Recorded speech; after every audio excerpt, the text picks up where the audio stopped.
Hello and welcome to Quit Your Crappy Job, Finding Courage for Positive Change.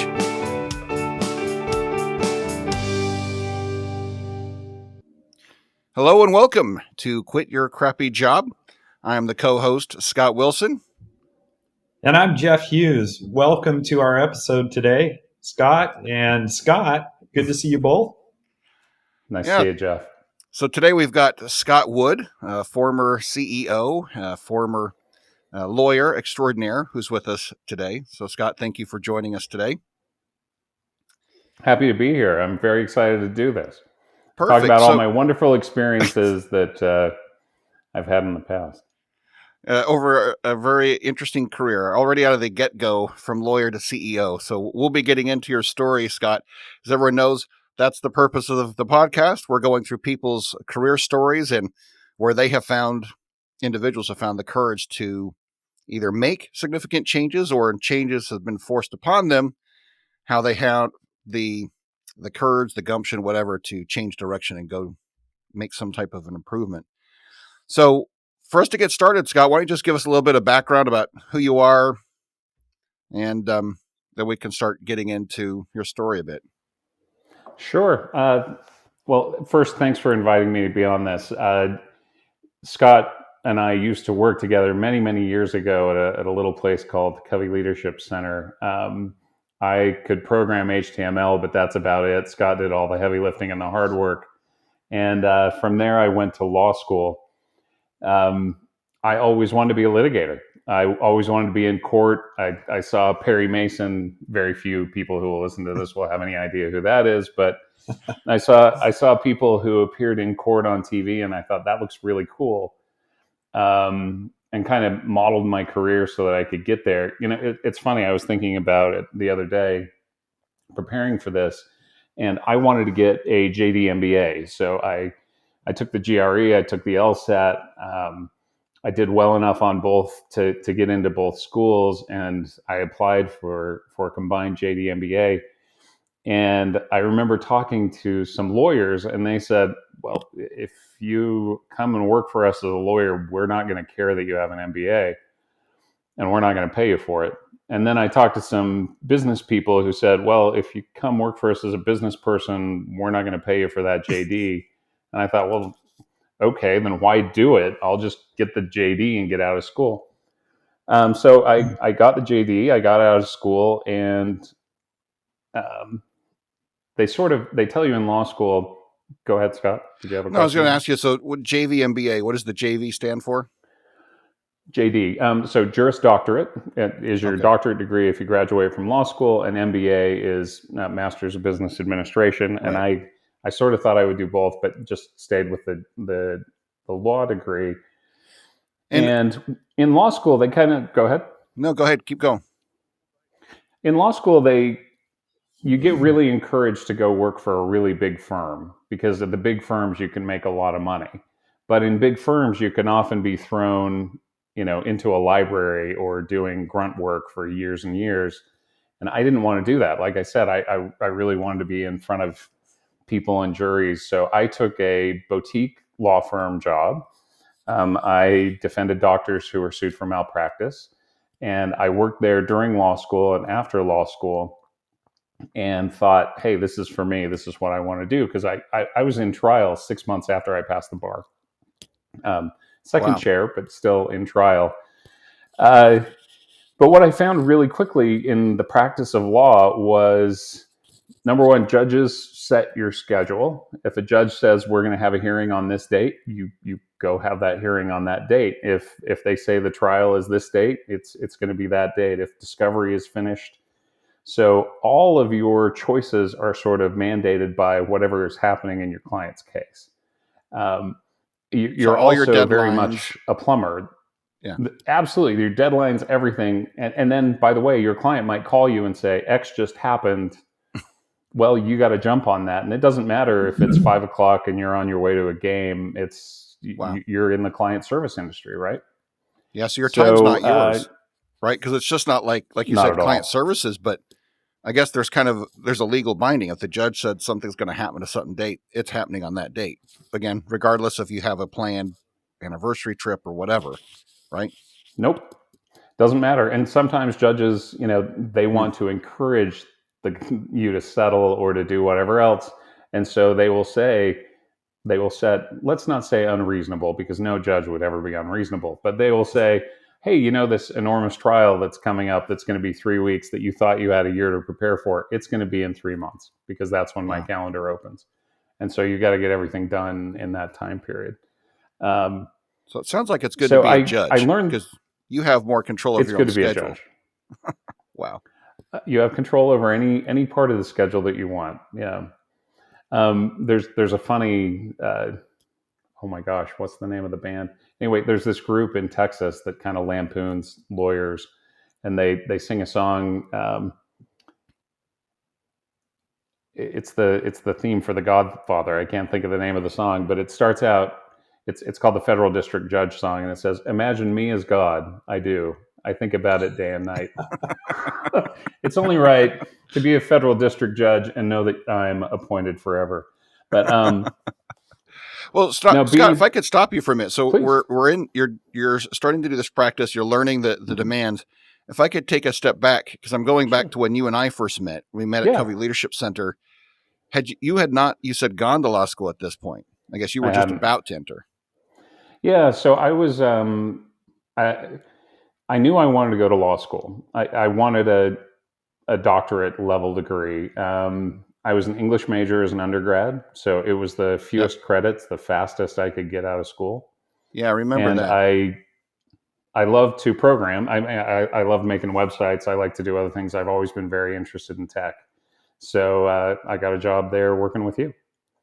Hey, so just to go down memory lane, and we'll circle back around. But talking about Covey Leadership Center, and we were in our early 20s, right? Mm-hmm. Although I think I'm a little bit older than you, so probably I think I was in my mid 20s, already writing software professionally. But I remember, for whatever reason, this popped in my head, Scott. So we're writing the software that is being shipped with the Microsoft Office suite, right? Yep.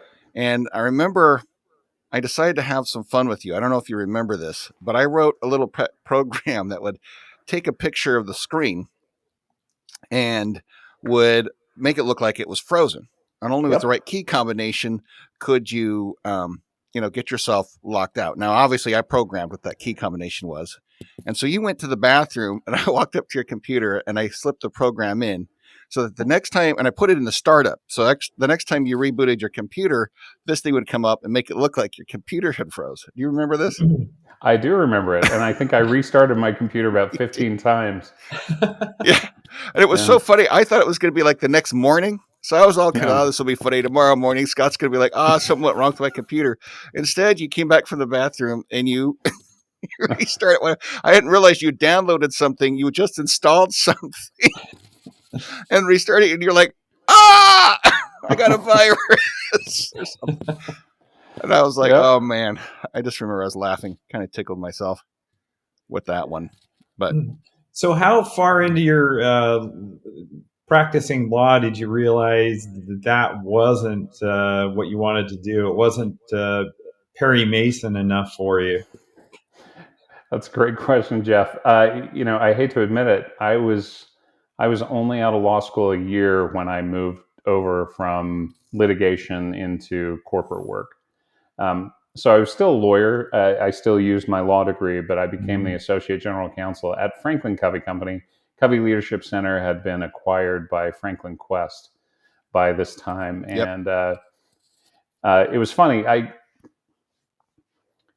There were a lot of great things about the practice of law. I love the intellectual aspect of it. I enjoyed writing. I enjoyed arguing, trying to be persuasive. Mm-hmm. I enjoyed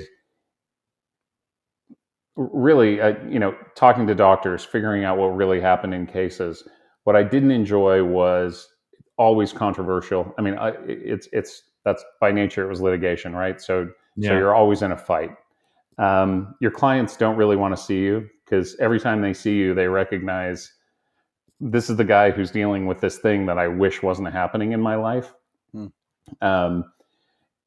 Like I said, your time isn't your own. You're billing in 6-minute increments. And I found myself, even in that year, being at my son's birthday party and looking at my watch and thinking, I just missed billing for that increment, that 6 minutes. Oh, I just, and my whole life turned into 6 minute increments that I would think about. I just didn't make this much money, or I could have.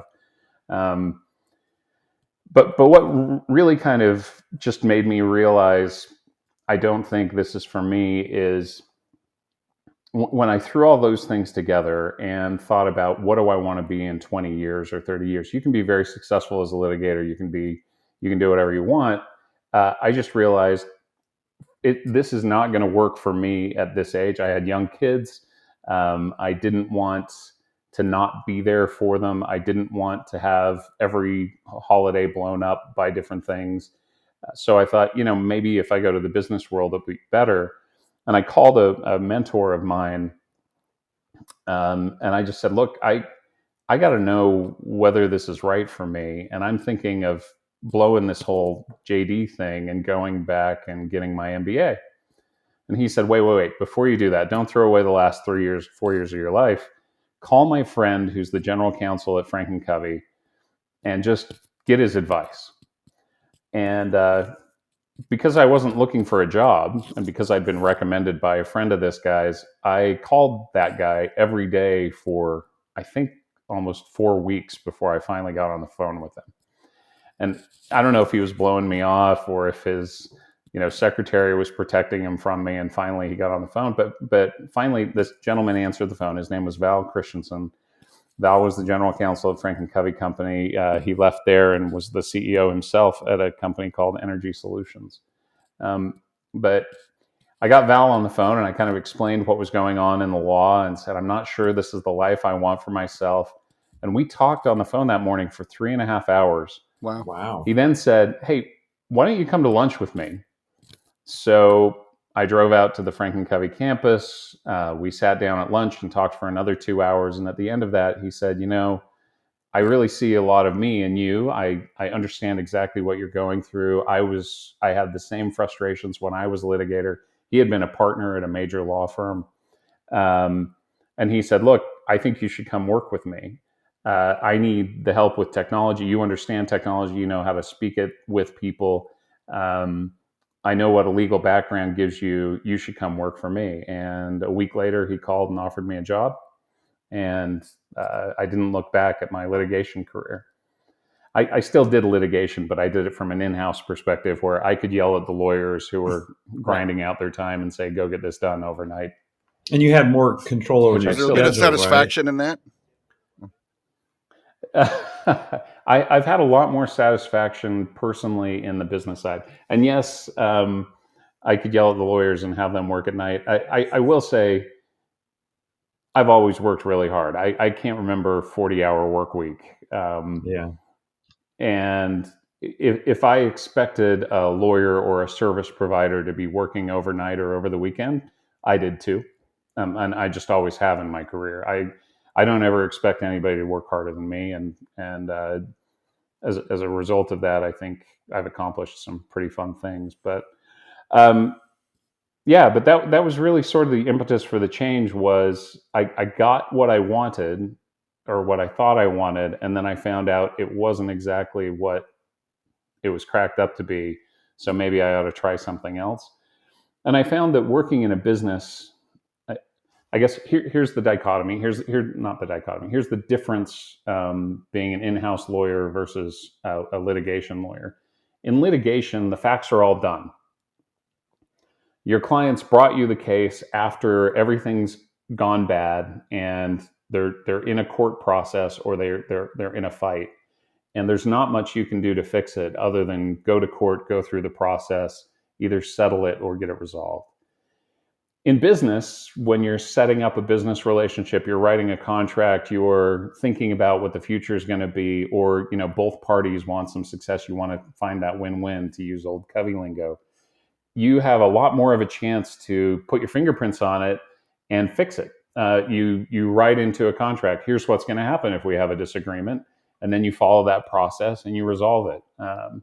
You work with the other company and say, this is what you want and need, this is what we need, let's go resolve that. And when you can get that kind of thing done, it just felt a lot more fulfilling to me than than always taking a problem when it had sort of already reached, non-resolvable status. So Gotcha. when you moved over to Franklin Covey, you were lead counsel, or then you moved into the CEO role, or tell me again about the progression there. A whole lot of steps there, actually. I was associate general counsel at Franklin Covey Okay. company. While I was at Franklin Covey, like I said, I kind of spoke a little more IT than some of the other lawyers who were there. The company had made a decision to outsource its IT department to, we were going through a process. We hadn't made a decision. It ended up being to EDS, Electronic Data Systems, out of Texas. Yeah, out of Dallas. And we ended up signing a 10-year outsourcing agreement for IT infrastructure and applications with EDS. And yours truly got to be the guy who wrote the contract. So I spent 6 months with the IT guys, with everybody else, and we drafted a contract that at the end was thousands of pages thick, with the statements of work. And in addition to that, so a year or so into that, the IT guys weren't really thrilled with their jobs that were remaining. The person who was put in charge of the contract had some different views on it than EDS did, and he decided to leave.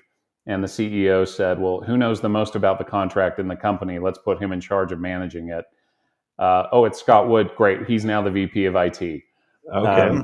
So I became the VP of IT and engineering at Franklin Covey Company. In addition to that, Franklin was going through a real downturn at the time. So it used to be a publisher of what we called the Brick. It was a calendar that people used, and they would buy that calendar every year. They would write everything into their calendar, and we had retail stores all over the country, over 350 retail stores at the height.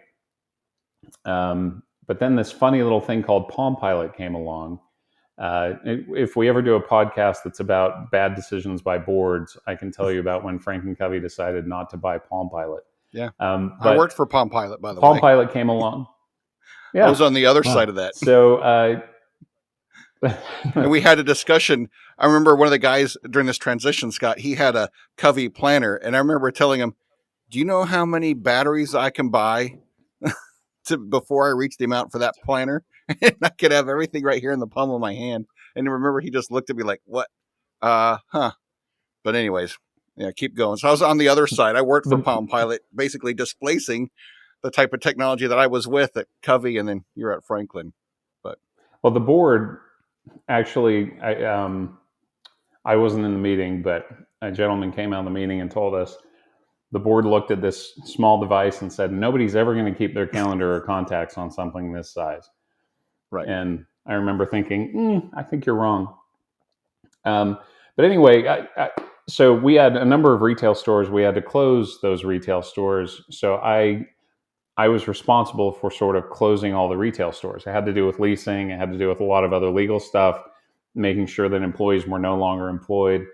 And so I got put in charge of that project. And then I also was the primary legal representative with HR. So I was always kind of in operations. Even in my legal job, I had titles or responsibilities that were heavily in operations. And so what happened, on to the topic of this podcast, is I'd been there for 5 years. It had been a great job. I had really shown my value to the company, and I got called by a recruiter who said, we can give you a general counsel job. So now you will be the main lawyer for a company, not the assistant or associate. Here's the pay. It's in another state. And I got to make a decision whether I want to do that. I didn't really want to move at the time, but I went to see my boss, and I looked up on salary.com, how much are people like me getting paid? I compared what I would have been paid had I stayed in a firm, which was substantially more. Um, and I went to my boss and said, hey, very simply, here's this offer. I'm very seriously considering it. I don't want to move. Will you match it? And if you do, I'll stay. And her response was, we can't match it. And I said, okay, great. Then I'm leaving. And about a week later, a week into my 2 weeks notice, the CFO at the company came to me and he said, I've talked to the CEO. We're willing to match it. We're willing to give you more. And I said, I'm sorry, but I gave you the opportunity to match. You didn't want to match. You didn't want to make me whole. I've already made my decision. I'm moving. So I'm moving on. Was that tough? And when we talked, by the way, Scott, was that tough? Yeah. Yeah. I mean, because now, yeah. I mean, Sure because part of like what we talk about, finding the courage, and now you're stuck in this thing of like, okay, never mind. Well, I told you we couldn't get it, but turns out we can. And now you're like, I mean, did you start? Was there any like, I felt bad, like, no. I mean, what made you want to just stand firm on this? I mean, or you just tell us. It sounds like that might have been tough. And how did you sort through that? So there were a few things. In my experience, and yours might have been different, I've never seen employees who said, hey, I'm going to go somewhere, and if you match it, I'll stay, ended up staying for very long. They never seemed very happy. In fact, to the contrary, they often seemed, to go within 6 months. And so I knew within myself, if I got to this point where I'm really looking for other jobs, I'm probably not happy enough that I'm going to want to stay long term. I felt like I had learned what I needed to learn in this job, and that I was quite confident that I wasn't going to get the general counsel job at Franklin Covey. So if I stayed, it would be another couple of years doing most of what I was doing, but not advancing. And the whole advancing thing meant a lot to me. One big concern was I'm going to move across country. So we moved from Utah to Texas. I took the job at Golfsmith as general counsel, and having a move with a family is a big thing. We had 3 little kids by that point, and I was nervous, but it was the right thing to do for my career. It was the right thing in terms of what I could do for learning. And when the company sort of said to me, we don't value you like you value you, right then I decided then this isn't right for me. And I guess that's a big thing about moving on or changing jobs. To me, it's always been a question of, I hate the question, what did you make at your last job? What did you make at your last job might be totally irrelevant to what I'm going to be doing at this job. I think the question is more, what value did I provide at the last job? And what is that worth? Because boy, that value could have far exceeded what my salary was. And that might have meant I was a huge bargain there and I learned a lot from them, but here's what I'm going to deliver for you. And when I started to think in those terms about my career, what am I going to learn? What value am I going to drive? And what's it going to do for my future career? The choices kind of became very clear for me. Yeah, you were very self-aware, because doing what you're saying, that's been my experience as well. People, we matched their salaries, and I don't think the people we matched were very self-aware, because they thought that was the answer. And within 6 months, they're like, no, actually, I don't like it here. Or like you said, they've already peaked. There's nothing more they can learn or contribute. It was time for a change. And so giving them the money they asked for or things like that, it just didn't resolve the core issue, right? Yeah. And you seem I've very heard self-aware. a lot of stories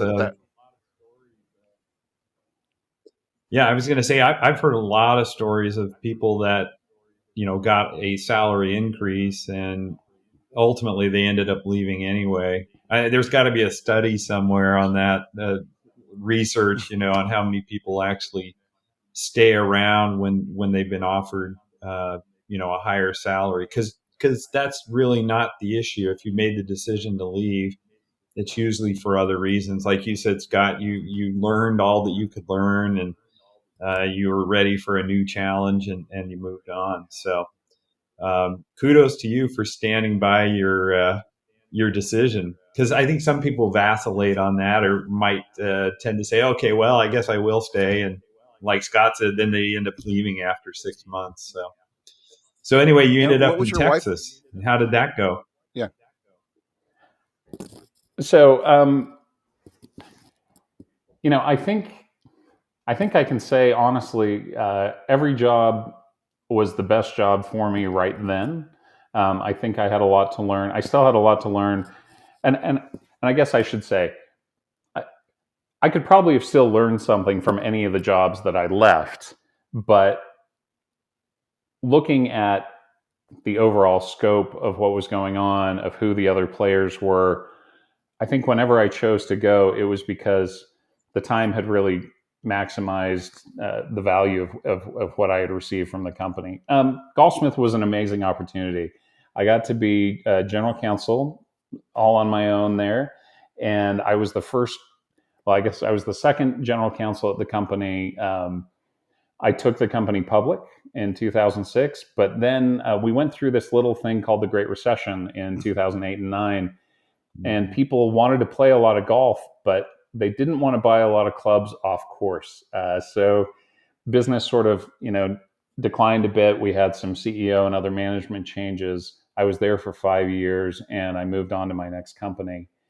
I learned some really amazing lessons at Golfsmith. Some things about, you know, how to run a legal department, how to start something, how to get things going. I made a lot of mistakes. I've always made a lot of mistakes. Anybody who claims that they don't make mistakes at their work, I don't really believe. But I've learned a lot from those mistakes, and we've ended up succeeding regardless. But I guess a couple of things that stand out at Golfsmith just really quickly in my career. There was one time when the gentleman in charge of marketing wanted to have a competition. Well, actually, the then CEO wanted to have a competition, and the competition went like this: if X player wins at the Masters and he plays with this driver, and you buy one of these drivers before the Masters, we'll give that driver to you for free.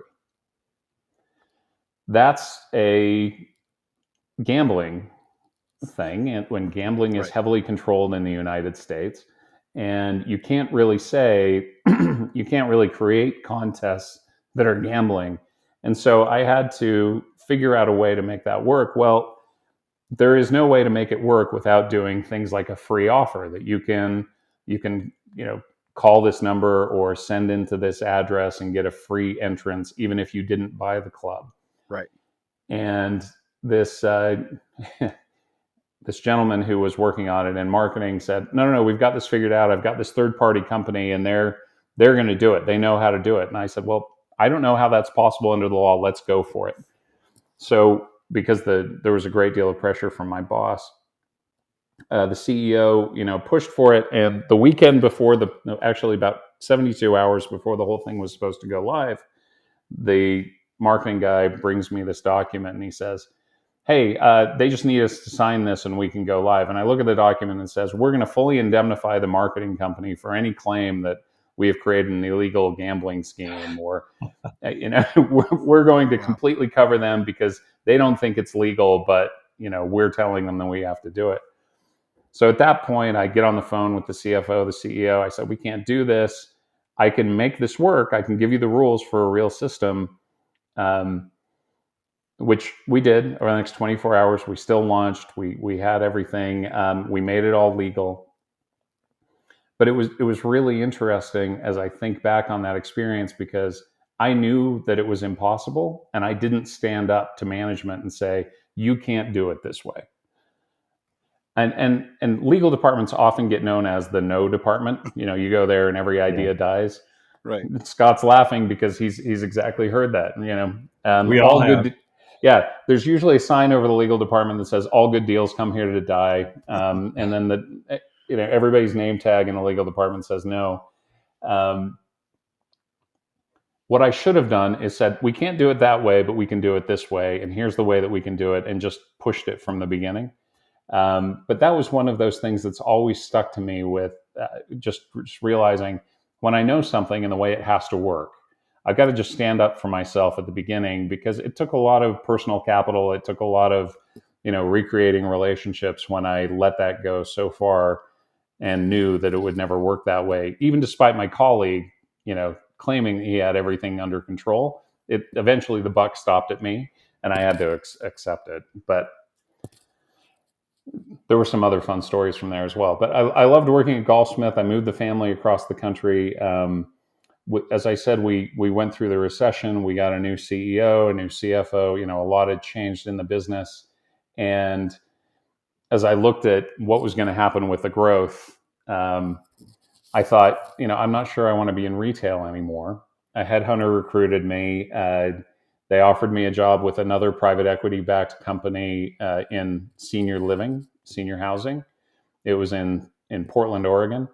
And when we had targeted Texas, when we left Utah, the reason I really liked the idea of Texas was you had San Antonio, Austin, Houston, Dallas. There was always going to be a place to find a job.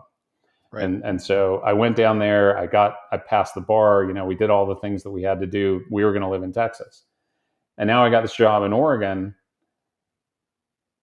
and I really struggled, but it was a great job. A great big company. $6 billion in ownership of real estate, 13,000 employees. So wider scope of interest. They thought they were pre-IPO at the time.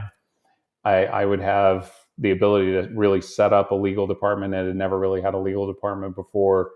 And it just sounded really interesting. So I accepted the next job and went on. And I guess sort of what was driving that was, again, I felt like I'd really accomplished what I needed to at Golfsmith. I had the IPO under my belt. I had worked in siting locations and some of the other things in real estate. I'd worked in all the different operations departments, with them in different contracts or whatever else. But what I really decided was, I think now is the time to move on, because I can either be stuck with this size of a company, or I can go try something else that's much, much bigger and see if I can make it work. So I went there, and I was at holiday retirement for another 5 years. It at the time was the best job I'd ever had, until I got a manager. I don't think I quit a crappy job. I quit a really horrific, amoral manager. And he wasn't actually an employee of the company. He was a person from the private equity fund who made life intolerable for management of the company. And that was a really easy choice. It was a matter of, can I find anything? I loved the company. I loved what they did. Taking care of seniors is a wonderful thing, but working for a gentleman who was completely amoral just wasn't worth it for me. So I looked for another job and found one. I had a brief stint at a small private equity company, and then a company in Utah. I had told myself I was never moving back to Utah. A company in Utah really needed some help with a patent dispute. They had been sued over a few patents, had lost a case, had spent tens of millions of dollars defending themselves, had a massive judgment against them, and they had never had a general counsel. And this company was supporting the deaf. They did video interpretive services for the deaf, and they made a caption telephone for the hard of hearing. And my mother had a heart attack in Utah. I thought it'd be nice to be a little bit closer to her, but the company sounded really interesting too. So I met with them, really got intrigued by the job. When I met the people and felt the mission, I just knew I had to come and take the job. So I moved to Sorensen Communications as the general counsel. And almost 3 years later, I was made the CEO when the then CEO left. We had a CEO change within the first year I was there. Then the CFO became the CEO. 2 years later, he decided to leave. And I was the CEO for the last 3.5 years.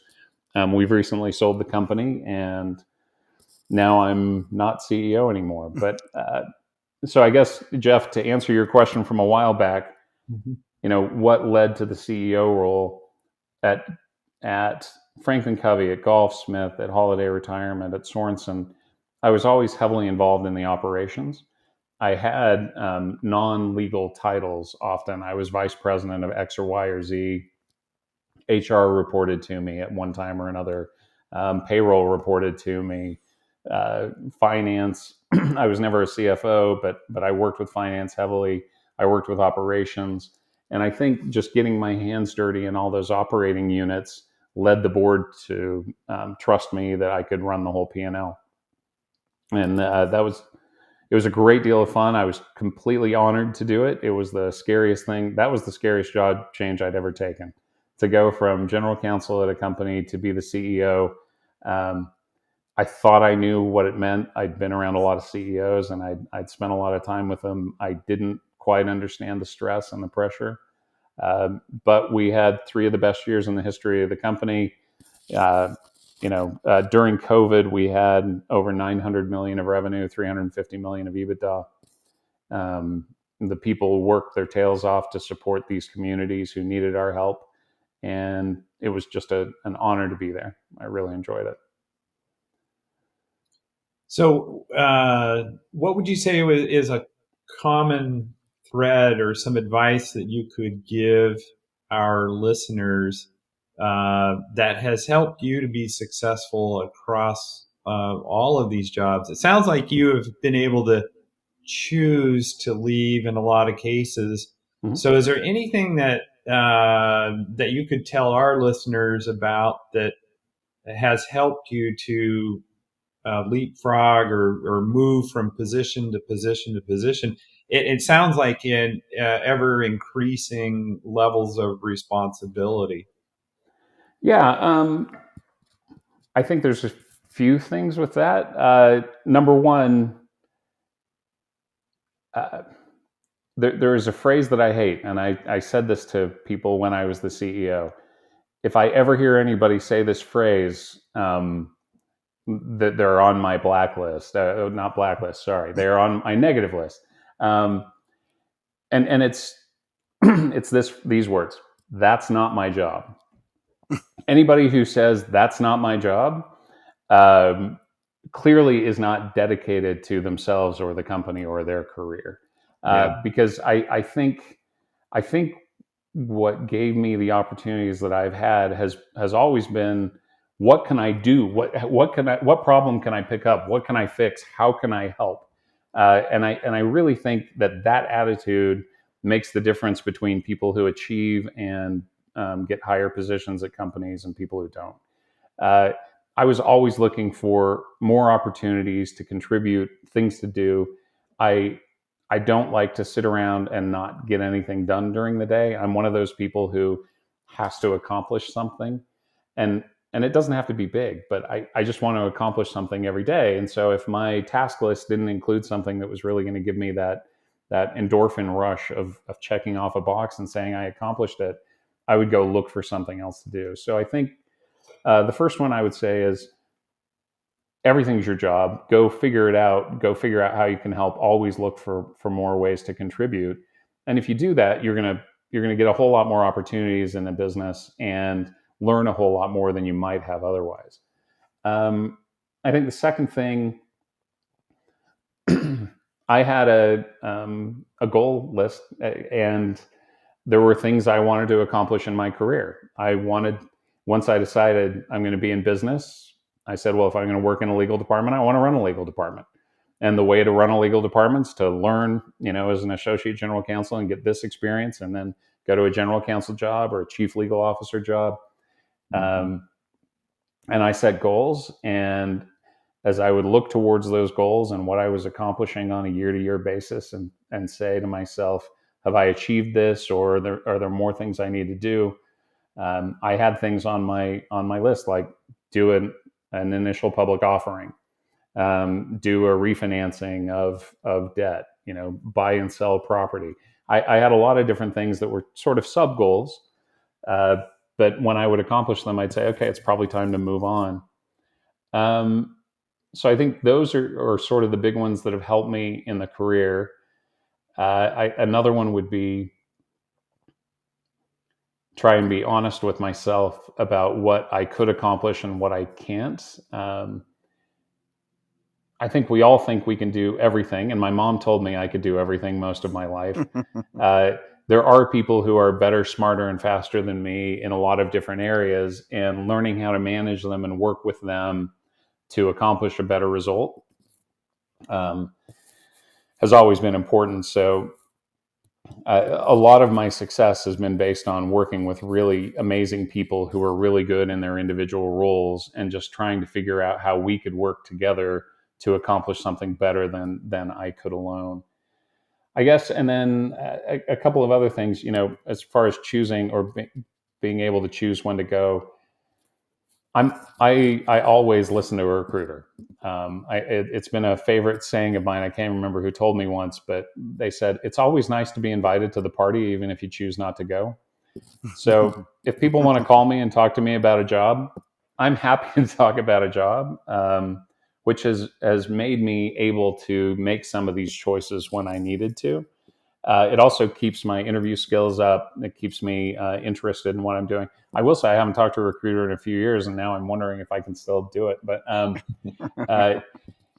I think always looking, always keeping your eyes open is not a bad thing, because it's been my experience that companies aren't interested in my personal best interest. They're interested in theirs. So the only person who's going to take care of me is me, and I've always got to be looking for those opportunities. I've also chosen never to leave until I had another job, and I think in most of the time that has treated me really well. Uh, there's a couple of times I probably should have left earlier, just because it would have been better for my mental health. Uh, but I think those are the big ones. I guess one other one, and this one's really simple, but something I'd love to share with everyone. In business, we have a tendency to want to accomplish a lot, and having task lists, having things as simple as a notepad, have really helped me prioritize what I want to get done and know when I've accomplished it or when I've done everything that I can. I've been amazed how many people would come and talk to me as the CEO or as the general counsel and say, "Hey, what do you want me to do?" And I would tell them, and they would come back a few minutes later and say, I don't remember what you said. Can you tell me again?" I just would give everybody advice. If you really want your career to be on track, take notes. There's nothing wrong with taking notes. Um, Go to your manager On your and Palm Pilot? on your Palm Pilot, on your iPhone, on a piece of paper, you Luddites. But no, whatever you need to do, and then clarify with your manager or whoever you're talking to. I think this is what you told me you want. Is this what you really wanted? And when they say yes, you deliver what you said on that document. And that makes a massive difference in allowing other people to trust you and trusting yourself as you accomplish things. And coincidentally, as a lawyer, I'll say, and you have a record of what you were told and what you talked about, and you can share that with people later, which is a good thing to have. Scott, one of the things that's outstanding. One of the things that stands out Go to ahead, me Scott. from everything you just said, your lessons you learned, is I go back to basically when we'd first met. To add a little context to that, was that, the internet was new when you and I met. And the fact that you knew HTML shows that you had taken some initiative, to your point, of learning some new things out. It wasn't that work was demanding you to learn HTML. You learned it on your own, right? And then you come to a place. I remember being in a meeting with the folks at Covey Leadership Center, and they were asking us what the internet was, what the web page was. And they're like, oh, yeah, it's like a mail catalog. Well, yeah, yes, but no. Oh, so it could do, they just didn't get it. And the fact that you had a skill in that little technology switch, right, when there was businesses were trying to figure it out, gave you an edge, and people leaned on you. So you had your legal background, but you also happened to know enough of this new thing. And so when you were talking about trying to take initiative for yourself and learn new things, I think about that for people, right? That it doesn't just have to be asking at work, perhaps new things, but go take some initiative outside of work to learn something new, because you don't know when that could help you out. Would you agree? Oh, completely. I've worked with several people. One thing that's really amazing that people can do outside of work that will give them benefits at work in ways that they would never believe is Toastmasters. Have you ever heard of Toastmasters? Yes. Yep. Toastmasters. It's how to speak in public, and I have had a lot of people who I've worked with who on the side, wanted to learn how to speak in public so that they could be a better presenter, so that they could speak to the board or management or do different things. People who have learned languages, people who have, as you said, Scott, gone and found a new skill and then come back to the office and said, "Hey, I learned how to do this. Can I contribute in this way?" Anytime that you can, that anyone can do anything and say, "I have a new way to contribute and I'm willing to do it," boy, that just makes everybody who's around them better, right? Because Yeah. we got a skill. Let's do everything that we can to enhance it, magnify it, and we'll get the benefit as a company. You'll get the benefit as an employee. It's those employees who say, "I don't want to work more. I don't have the time for that. That's not my job." Those are the people who just aren't really going to progress. Yeah, for sure. So the other thing I think about, Scott, with everything you said, is that you've made these changes. You said you normally had, you took another job before you went there. Just one last thing, because I think we have a good wrap up here. But on the personal side, how was this making these changes, negotiating it with the family? I mean, these were big changes that they were absorbing. Was there any advice insight you give there, or would that make it harder, easier? Were they excited? Oh yeah, we get to move somewhere else, or I mean, how is that along the journey you just explained and the advice that you've given?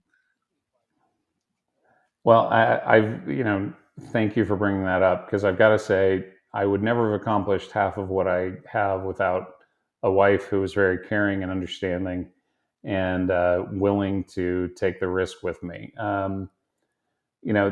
There are a lot of people in spousal or significant other relationships who are tied to a place, tied to being near family, tied to Mm-hmm. different things.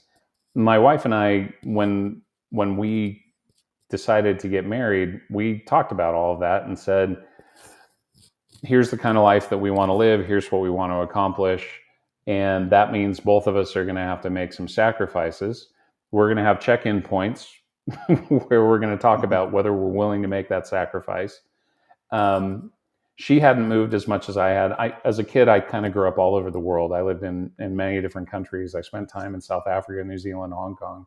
So I've always been a bit of a gypsy.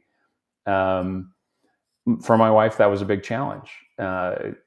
But she realized, we would talk about it. Here's the next opportunity. Here's what we have on our goal set.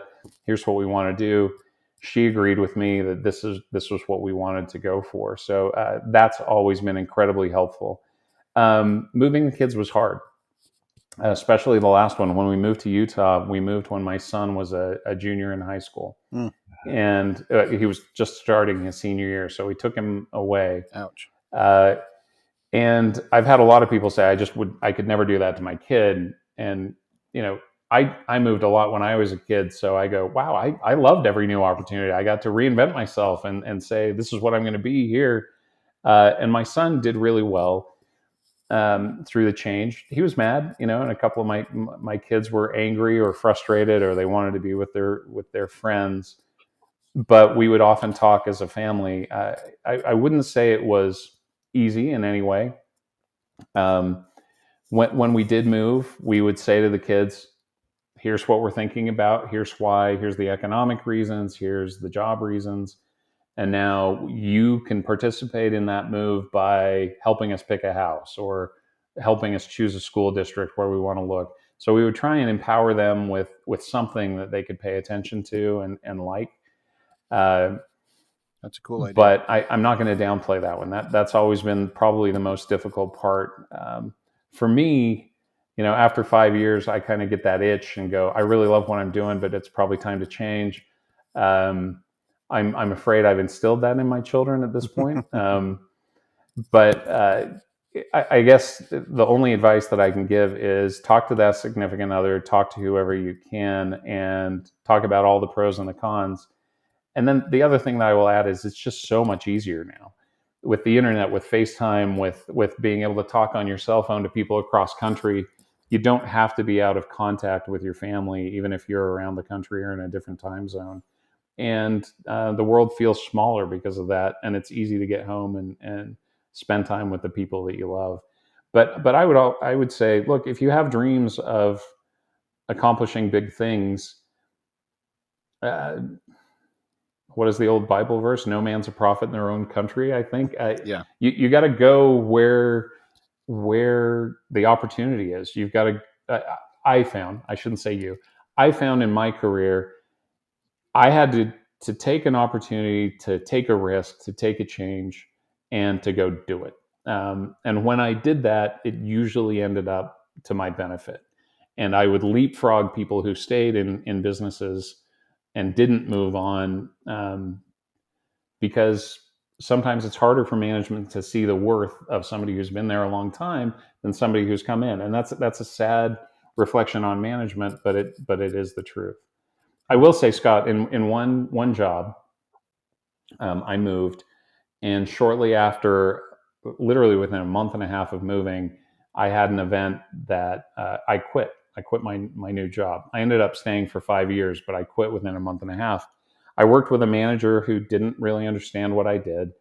We had a contract that was for website tracking, where they put a little pixel on your web Yep. page and they can tell where you went through the page. So the company had signed this contract years before. The volume going through this contract was now 10 or 20x of what they had planned at the beginning. So the costs were significantly higher. And the contract had one of those.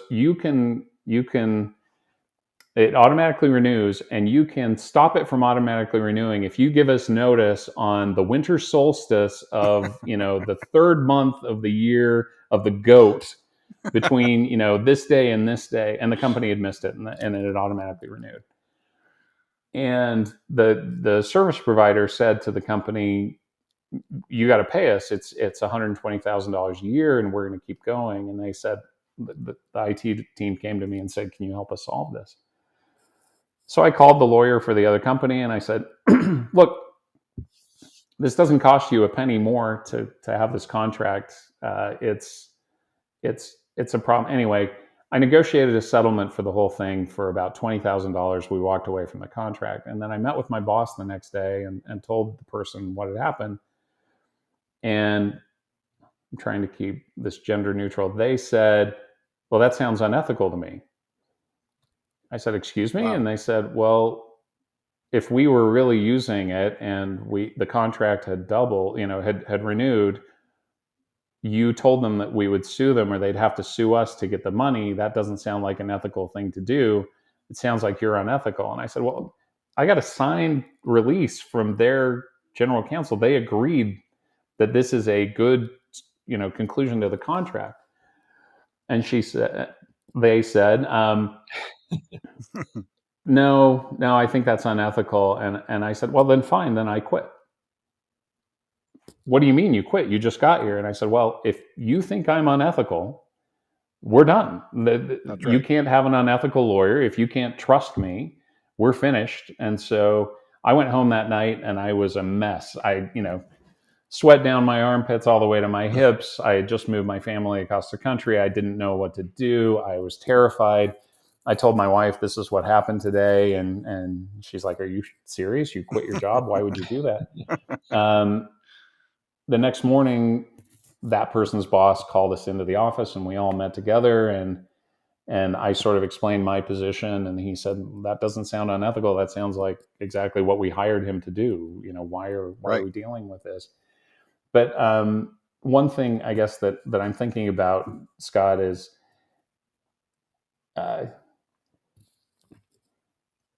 one thing that's treated me well is I have had a certain sense of what do I want to do, what do I want to accomplish, and what am I not willing to tolerate in my career. And sometimes just being willing to admit I'm not going to tolerate that damn the consequences, has served me well. Now, there's a couple of times where I probably tolerated things longer than I should have because I thought I could. But generally, I've said, this is what I'm willing to deal with. This is how I'm willing for other people to treat me and for me to treat them. And if it's not going to be that way, I'm willing to move on. And that's always treated me really well in my career. And I would recommend that people just think of their value that way and how they want to be treated as an individual. I think there's a lot of articles out there that say people don't leave companies, they leave managers. And I think that's probably been pretty true in my career. But anyway, so that's a good story. Be true to yourself, be true to your family, and don't ever let anybody call you unethical. That's a non-starter for me. No, that's a good lesson, Scott, because, one of the things about this job, this podcast, right, is just people who they get stuck and they lack the courage to do what you did. That was a very ballsy move to sit there and you just started this job, moved your company, your family, and you're now like, yeah, no, I'm willing to walk away. And, but there's some benefit to that. Yeah, the person who I had that first conversation with, and I have now become good friends, and we've sort of resolved all of that. So, yeah, and it also helps people understand. Well, great stories and what they get, right? Yep. Well, thank you, Jeff. Yeah, I've really enjoyed hearing about your journey. We appreciate you taking an hour with us to tell you about your many jobs and responsibilities.